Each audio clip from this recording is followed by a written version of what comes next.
Assalamualaikum warahmatullahi wabarakatuh. Perkenalkan, nama saya Maira Nazira. Saya dari kelas A2.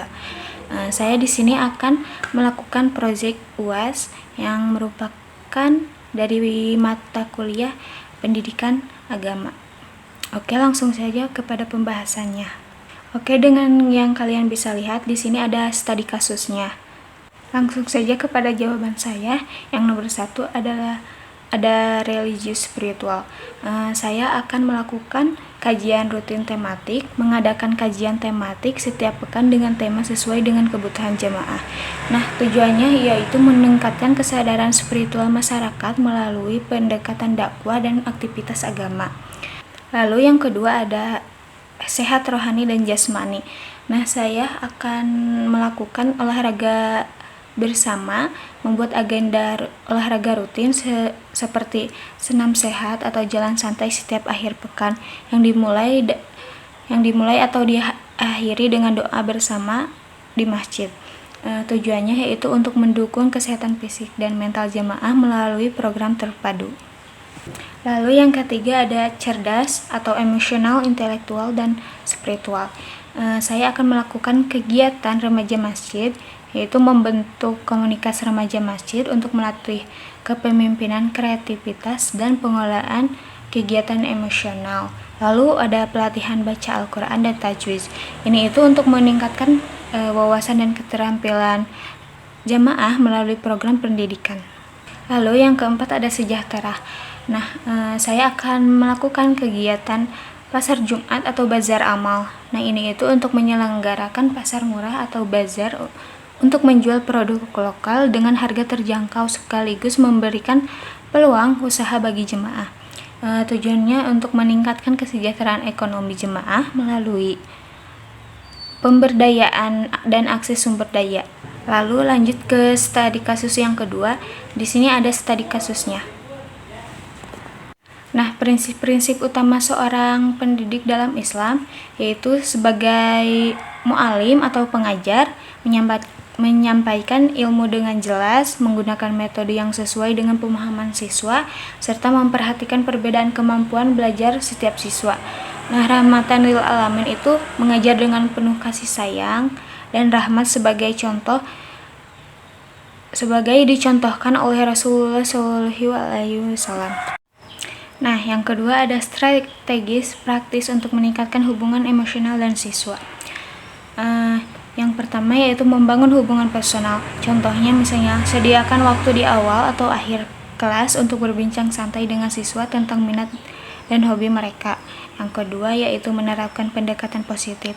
Misalnya memberikan penghargaan atau usaha dan prestasi siswa baik melalui pujian verbal maupun bentuk apresiasi lainnya. Yang ketiga ada meningkatkan keterlibatan siswa. Nah, ini menggunakan metode pembelajaran yang interaktif seperti diskusi kelompok atau studi kasus. Lalu contoh kegiatan atau metode pembelajaran untuk menciptakan suasana kelas yang kondusif. Yang pertama ada role playing atau bermain peran.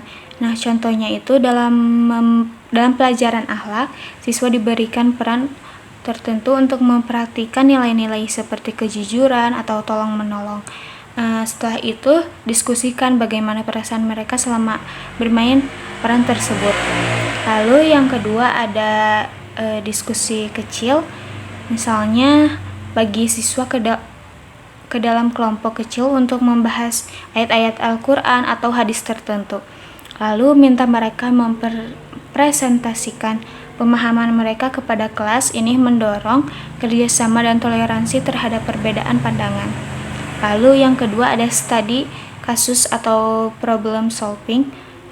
Contohnya misalnya ajukan kasus nyata yang membutuhkan solusi berdasarkan nilai-nilai Islam, seperti bagaimana menghadapi teman yang berbeda pendapat. Ini itu melatih kemampuan berpikir kritis. Lalu yang keempat ada pembelajaran di luar kelas. Nah, contohnya itu mengadakan kegiatan outdoor seperti kunjungan ke panti asuhan untuk memperhatikan nilai-nilai kasih sayang dan kepedulian sosial. Lalu di sini ada kasus yang ketiga. Lalu di sini yang pertama yaitu ada Islam rahmatan lil alamin. Nah, Islam yang rahmatan lil alamin ini adalah Islam sebagai agama yang membawa rahmat, kasih sayang, dan manfaat untuk seluruh alam, termasuk manusia, hewan, tumbuhan, dan lingkungan.